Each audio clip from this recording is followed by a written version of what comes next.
Before I begin the video, I just want to flag, as always, that I am not a qualified financial advisor and nothing I say should be considered as financial advice.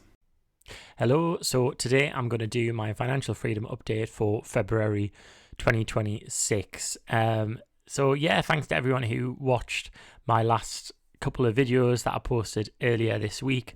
It was really nice to engage with people in the comments, and I gained a few subscribers over the past week.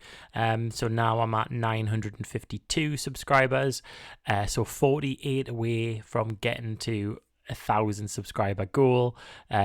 Love to get there by the end of 2026. So if you're watching this video and you aren't subscribed to my channel, do think about subscribing, mainly just so that I get to the 1,000 subscriber mark.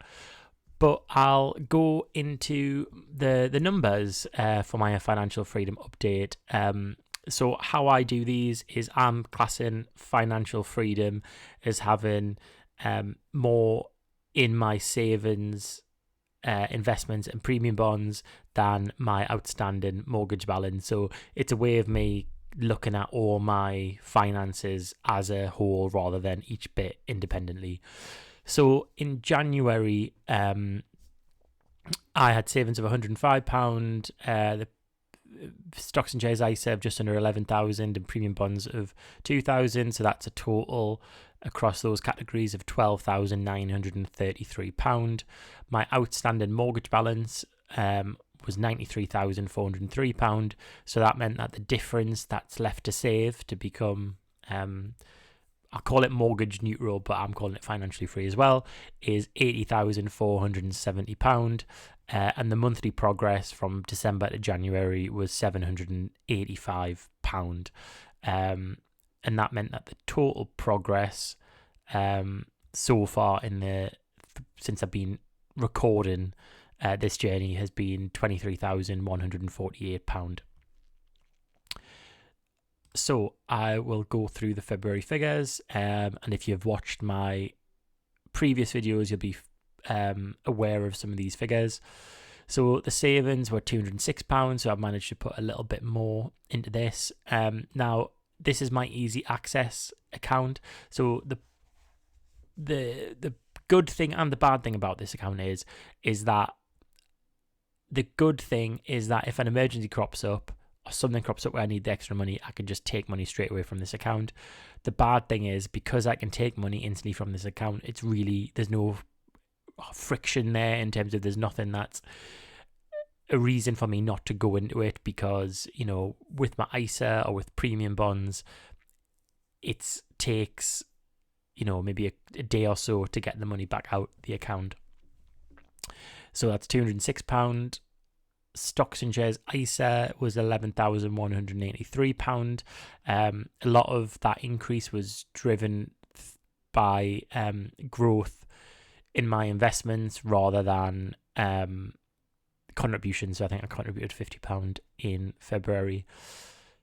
And then premium bonds is £2,075. So I was able to add £50 in February, so that total is now £13,463. So yeah, I'm really glad that it's over £10,000 still. It's now over £13,000. I think for me, I really need to have more in my savings and premium bonds so that I've got money to rely on. The problem would come if I had an emergency tomorrow. Like, I would more than likely, if it was cost a few grand, I'd have to be going into my stocks and shares ISA, which isn't ideal. Now, this savings and premium bonds, that's like my personal emergency fund. What I've been doing with my partner is that we're trying to have a joint house maintenance fund, which we put £500 a month into, and that is something that we haven't done before, even though we've been living together for 9 years. Normally what would happen is if an emergency cropped up, like where, I don't know, the guttering outside in winter, like this is actually a job. This is something that happened in October, November time. we needed to replace some part of the guttering. So when that happened and we needed to pay £500 for it, we just went into our independent savings and then paid for it, which is fine when we've got the money there, but then it's quite hard to separate out the money. So I quite like to have a personal emergency fund, and this is for like my personal expenses. So for example, if I lost my job, how much money would I have that could like tide us over while I'm looking for a new job? Whereas a joint emergency fund, which pretty much is a house maintenance fund for us, because that's our biggest expense and where like an unexpected expense would occur, we're doing that joint as well. I haven't brought this into the spreadsheet at the moment, but I think next month I will bring it through, but not include it in our like financial freedom figures as such. But it's helpful just to know, because people might be watching this and thinking that this is only the amount of money that we can access. So that's just a note on that. So the mortgage balance was £92,802, and that means that the difference between savings, investments and premium bonds and the outstanding mortgage balance is £79,338. Now, I am absolutely over the moon that we've broken the £80,000 barrier sort of thing. I always think that whatever the balance is that you're tracking, whether it's in your investments or your savings or your outstanding mortgage balance, once you hit like past another £10,000 and the number at the start changes, feels really big. So I'm really pleased with that, because if I just scroll over to the left, sorry if we're moving quickly. Yeah, when I first started tracking this in October 2023, so 2.5 years ago, the difference was 103,000 between the two, and now, as I said, it is 79,000. So it's really good to remark on the progress. A lot of that, well, predominantly all of that's come from us really focusing on driving down the mortgage balance. But as I said, I want to make sure that my savings, investments and premium bonds figures are healthy as well. So I don't want all the wealth, this is my personal opinion, I don't want all my wealth just to be in the property. So monthly progress is £1,131. So I think that's the first time in a while that it's got past the £1,000 mark. And then the total progress since we started tracking this was £24,279, which is an average monthly progress of £867. So each month, that's how much kind of my wealth increases by, call it that. And then the 4% withdrawal, I added this on my investments video recently, and that is like if I was to withdraw from 4% a year from my investment account, that's how much I'd get per year, and theoretically not run out of money, and that's £447, which I think I said on the other video, it like could buy me a gym membership each month. But hopefully as the months go by, the amount in my investments will increase, and then this will increase, and it would be nice to say, like, I'd like it in a couple of years if that was say £2,000, and I could say, oh, well, I could have a nice holiday abroad in Europe each year for life, and that's paid for by my investments. I think that just helps me thinking about my investments and like what the potential is with it. I mean, the one thing I would say I'm bad at thinking about at the moment is like, even though I don't have like a huge lose my job fund, so I've got call it £2,275, so nearly a month's worth of wages that I could get from my own provision. So even though that's only like a month's worth of wages, in my head I do think, well, if the market, as long as the market doesn't go down loads, I've got another £11,000 there that I could have. I could take this out tomorrow if I wanted to and have £11,000 in a cash account. But the problem with thinking of that is, if at the point at which, if I was to lose my job, that might also coincide with a point when the market's not doing great.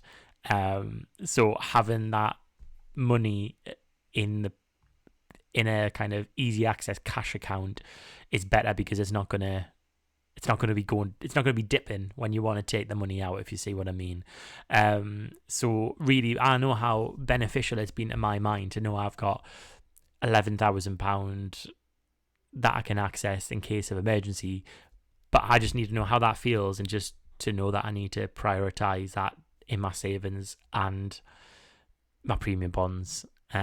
So that needs to be the focus every single month at the moment, even though I really would love to add more money to this. I've got to kind of balance this as well. So, if I had £6,000, I think where I'll feel comfortable as a starter, well, not a starter because this is a starter, but where I'd feel comfortable to not have it such a priority would be if there was £6,000 across these two, because I sort of think that if I lost my job and I didn't go, say I lost my job and I didn't go out, and I trimmed all my expenses, and it was just my contribution towards food bills and the mortgage, etc., I could get by on £1,000 per month if I was really, really careful. So £6,000 represents 6 months of me being really, really careful. So that would make me feel comfortable if I had at least £6,000, and then I know that I've always got that. And then I do want to always kind of each month be contributing something to it, because ideally I think it would be a huge peace of mind if I had £12,000 available alongside my ISA. So I think what this journey of tracking these figures has taught me more than anything is about how my emotions are and how I feel about certain aspects of money. So whilst I've really been proud that I've been able to, me and my partner have been able to plug money away at our mortgage balance and drive it down, what that doesn't help with is that peace of mind knowing that if an emergency crops up, we've got money easily accessible to pay for it. So because my focus has been so much on being mortgage free and what that would feel like, I think it's sort of taken me away from what actually a bigger benefit for me is actually feeling like I've got enough money in the bank where I don't have to worry if things crop up unexpectedly. So if there's a problem in my property, I don't have to lose sleep over the fact I might have to get £2,000 by next week, if you see what I mean. So that's a bit of a waffle. I think I do this a lot of videos. I waffle around things, but I sometimes just need to remind myself when I think about money that that sense of security does mean more to me than being mortgage free. Like if you said to me, you're not going to be mortgage free when you're 40, but you may be mortgage free when you're 47. But in those 7 years between 40 and 47, you're never going to have to worry about paying for any bills or any unexpected things that crop up, because you've always got a healthy bit of money in the bank. That means you don't have to worry about those things, and you can enjoy going on holiday without the worry of unexpected expenses. I think that would be probably worth it more than me than to be able to say at 40 that I'm mortgage free. That might surprise some people watching this, because my focus has been so much on my mortgage, and it still will be on my mortgage, but it's just some reflections about how things have been going and how the peace of mind I get knowing that I've got enough in the bank. So I'll stop waffling there now. I'll stop the video, and I'm gonna be posting my March figures over the next couple of weeks. I'm gonna try and get back into a regular routine, so there's at least one video a week. So let me know in the comments below how your February figures have been, and I'll see you on the next video.